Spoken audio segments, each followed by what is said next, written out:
오늘은 며칠 전에 뉴스로 접했던 그런 사건에 대해서 이야기를 해보려고 하는데요. 며칠 전에 우리나라에서 정말 최악의 미제 사건으로 꼽혔던, 그리고 여러 가지 작품이나 영화로도 만들어졌었던 사건, 화성 연쇄 살인 사건의 범인 진범이 잡혔다, 이런 뉴스가 나왔었는데, 그 뉴스가 나오고 난 다음에 이제 이 진범이 알고 보니까 94년에 다른 성범죄 살인 사건으로 이미 교도소에 수감 중이었다는 사실이 밝혀졌어. 근데 사실 여러 가지 추측들이 있었는데 왜 화성 연쇄 살인 사건 범인이 안 잡히냐, 이런 말들이 많았는데, 그때 많은 사람들이 추측했던 게 이미 다른 범죄로 수감 중인 게 아니냐, 이런 추측도 사실 있긴 했었어요. 그래서 실제 그게 이제 입증이 된 건데, 이 잡힌 다음에 문제가 이제 이 진범을 처벌할 수 있느냐, 이 문제에 이제 봉착을 하는데, 사실 결론적으로 말하면 이 진범이 맞다고 해도 처벌할 수가 없어요. 왜냐하면 공소시효가 이미 만료가 됐기 때문에. 자, 그러면 공소시효가 뭐냐?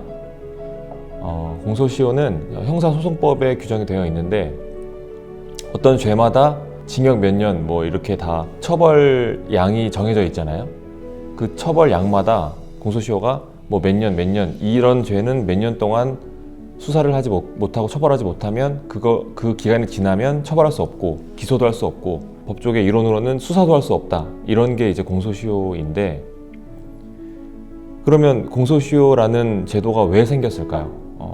많은 그냥 책에서 배우는 단어는 법적 안정성이라는 단어가 있는데, 사실 이게 좀 설명을 좀 드리려면, 범죄가 생긴 이후에 긴 시간이 지나잖아요. 그러면은 그걸 바탕으로 해서 여러 사실관계가 생기고, 그 사실관계를 좀 이제 존중할 필요가 있다, 그런 의미이고, 어떤 한 사건에 계속 수사력을 투입을 해야 되는데, 이 사건이 해결이 안 되고 계속 미제 사건으로 남아있는데 계속 수사력을 투입하고 하면 다른 새로운 사건들을 해결할 수 없게 되는 그런 수사력이 좀 한정적이니까, 그래서 좀 그런 문제점이 있다. 그래서 수사력을 낭비하지 말자는 차원에서도 공소시효 제도가 들어온 것 같고, 또 사실 이건 좀 여러 국민적인 법 감정으로는 조금 분노가 있을 수 있는데, 피고인도 어느 정도는 안정된 생활을 보장해야 된다, 이런 측면의 주장도 있긴 있어요. 그래서 공소시효가 그래서 들어왔다, 이렇게 이런 많은 이론가들이 말을 하고 있는데, 그러면 지금은 이런 살인죄에 대해서 공소시효가 어떻게 됐을까? 원래는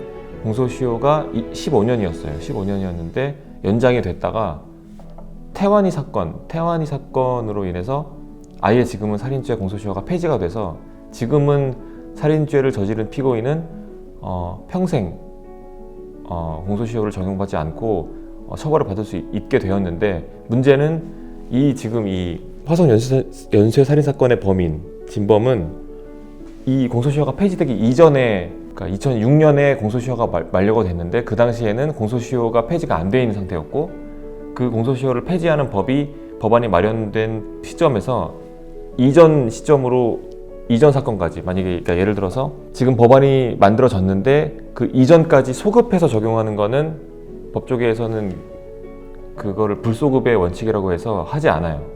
하면 안 되는 그런 헌법상의 원칙이 있기 때문에, 그래서 이제 이 진범한테 적용이 안 되는 거예요, 그게. 그러니까 이 진범은 처벌을 받을 수 없게 되는 거죠.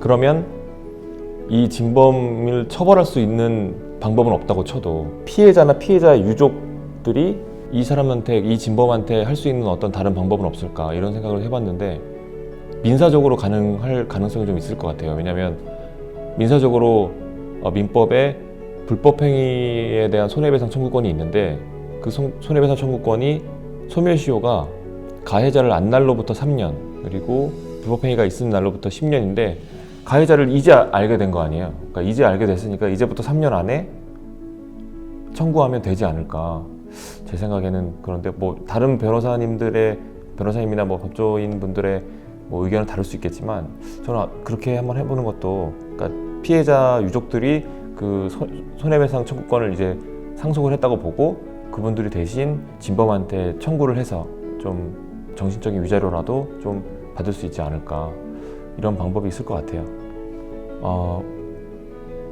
물론 저도 법 공부를 한 입장에서 공소시효 제도가 생겨나게 된 배경에 대해서는 이해를 하고 있지만, 좀 이런 사건, 이런 진범이 정말 우리나라에서 최악의 미제 사건이었고 피해자가 정말 많았고 그 피해자 유족에 대한 그 고통이 좀 너무 크잖아요. 이런 사건에 대해서는 조금 공소시효를 적용하지 않는 그 지금의 법을 좀 소급해서 적용할 수 있는 특별법을 좀 제정해서라도 진범을 좀 처벌할 수 있는 방법을 마련해 보는 것도 저는 한 방법이라고 생각하고, 만약에 안 된다고 한다면 정말 좀 안타까운 답답하고 좀 안타까운 사건인 것 같아요.